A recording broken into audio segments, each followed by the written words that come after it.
Welcome back to my YouTube channel. तो आज हम बात करेंगे इकोनॉमिक्स ग्रोथ के बारे में। आखिर चाइना इतनी तेज़ी से ग्रो कैसे हो गया और इंडिया किस रास्ते पे चल रहा है, तो ये सब हम समझेंगे आसान शब्दों में। पहला सवाल है कि इन्वेस्टमेंट मॉड्यूल क्या है। तो सोचिए आपको नया बिजनेस स्टार्ट करना है तो आप दो तरीके से सोच सकते हो। पहला तरीका, आप बड़ी फैक्ट्री डालिए, उसमें नई मशीनें लाइए, मतलब कि अभी आप पैसे डालिए, बाद में प्रोडक्शन भी ज़्यादा होगा और प्रॉफिट भी ज़्यादा होगा, तो इसे हम कहेंगे इन्वेस्टमेंट लेड ग्रोथ। दूसरा तरीका है कि आप देखेंगे कि लोग क्या खरीदना चाहते हैं, यानी कि लोग क्या डिमांड कर रहे हैं, उसके हिसाब से आप छोटा बिजनेस शुरू करेंगे, यानी कि यहाँ पे लोगों की डिमांड के हिसाब से आप प्रोडक्शन करेंगे। इसे कहेंगे हम कंजप्शन लेड ग्रोथ। सबसे पहले हम चाइना कौन सा ग्रोथ मॉड्यूल यूज़ कर रहा है वो जानते हैं, और बाद में इंडिया कौन सा मॉड्यूल यूज़ कर रहा है या फिर आगे कौन सा यूज़ कर सकता है वो जानेंगे, और इन दोनों के बीच में डिफरेंसेस भी जानेंगे। चाइना ने इन्वेस्टमेंट लेड ग्रोथ को यूज़ किया है। यहाँ पे सरकार और कंपनी ने ज़बरदस्त पैसे लगाए हैं।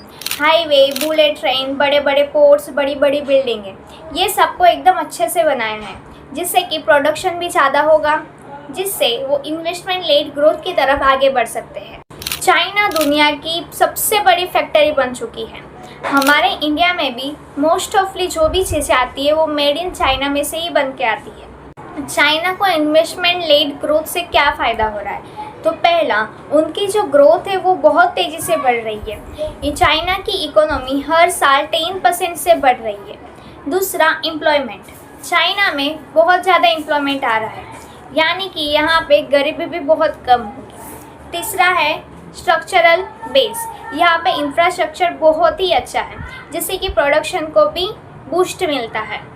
लेकिन इतने सारे बेनिफिट्स होने के बावजूद भी चाइना कंजप्शन लेड ग्रोथ की तरफ आगे बढ़ रहा है, क्योंकि अभी उनकी इकोनॉमी में प्रॉब्लम्स आनी शुरू हो गई है। फर्स्ट प्रॉब्लम इज डेप्ट बर्डन।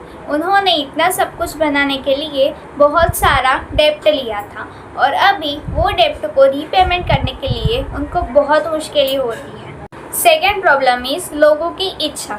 चाइना के लोग अमीर हो गए हैं, तो उनको सिर्फ बेसिक फैसिलिटीज़ ही नहीं, लेकिन उनको अभी लग्जरियस सर्विसेज भी चाहिए। Third problem is global tension. America जैसी कंट्री चाइना के सामान पे बहुत ज़्यादा टैक्स लगा रही है, इसीलिए चाइना को अभी एक्सपोर्ट पे निर्भर रहना ज़्यादा मुश्किल हो रहा है। इसीलिए चाइना को अभी अपने ही लोगों को खर्चा करने के लिए इंकरेज करना पड़ेगा।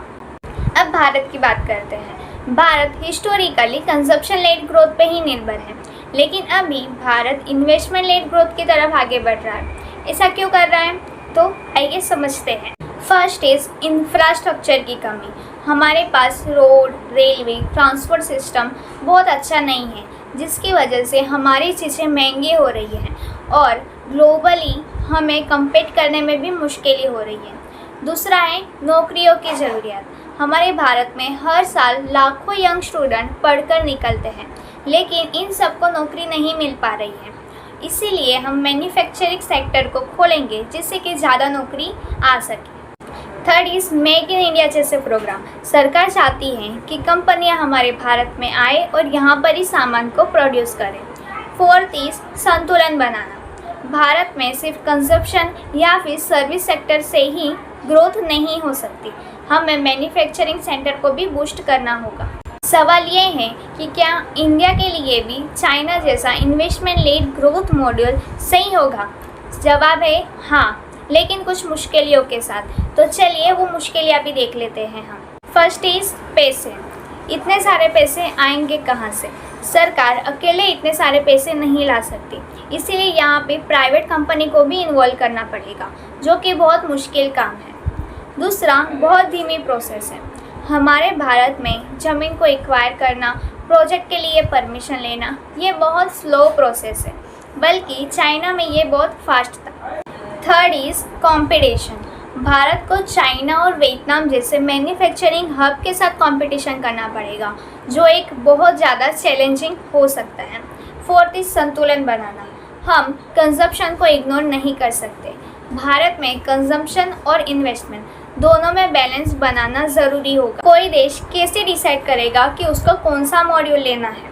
ये 4 बातों पे डिपेंड होता है। पहला, देश कितना डेवलप्ड है। दूसरा, जनसंख्या ओल्ड है या फिर यंग। तीसरा, लोग कितना सेविंग कर रहे हैं। और चौथा, सरकार की कैपेसिटी। तो इन सब का कंक्लूजन क्या निकलेगा? तो सभी देश में अलग अलग टाइम पर अलग अलग स्ट्रेटेजी यूज़ होती है। जैसे कि चाइना ने अपने टाइम पर इन्वेस्टमेंट लेड ग्रोथ को परफेक्टली यूज़ किया है, लेकिन अभी उसकी ज़रूरतें बदल रही हैं। भारत के पास एक सुनहरा मौका है। भारत इन्वेस्टमेंट लेड ग्रोथ की तरफ आगे बढ़ सकता है। भारत भी इंफ्रास्ट्रक्चर को बढ़ावा दे, इन्वेस्टमेंट को बूस्ट करे, मैन्युफैक्चरिंग सेक्टर को भी आगे बढ़ा सकता है। लेकिन ये इतना आसान नहीं होगा। हमें अपनी परचेसिंग पावर को भी बनाए रखनी है। भारत अगर सही प्लानिंग करे और जो भी मुश्किलें आ रही हैं उसको सॉल्व करे तो हम तेज़ी से ग्रोथ कर सकते हैं। ऐसे ही और वीडियोस को देखने के लिए हमारे चैनल को लाइक, शेयर एंड सब्सक्राइब करें।